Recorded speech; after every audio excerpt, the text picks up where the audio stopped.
Hello বন্ধুরা, গিয়েছিলাম নদীর ওপারে ঘুরতে। আর আপনাদের সাথে শেয়ার না করলে কি হয়। নদীর পাড়ে আপুর সাথে একটু হাঁটছিলাম। নদীর পাড়ে বসে কিছু ছবি তুলে নিলাম। আমি অনেক ভয় পাচ্ছিলাম নৌকায় দাঁড়াতে, তাই আব্বু আমার হাত ধরেছিল।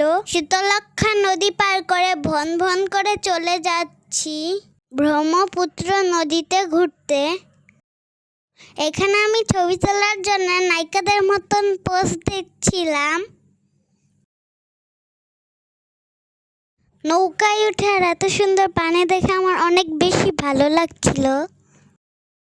এইখানে অনেক আঙ্কেলরা ফুল বিক্রি করছিল। আমিও একটা ফুল কিনে মাথায় দিয়ে দিলাম। আমাকে কেমন লাগছে অবশ্যই কমেন্ট করে জানাবেন। অনেক ঘোরাঘুরি করে ক্ষুধা লেগে গিয়েছিল, তাই চলে আসলাম খাওয়া দাওয়া করতে। খাওয়া দাওয়া শেষ করে চলে যাব বাসায়। বাই।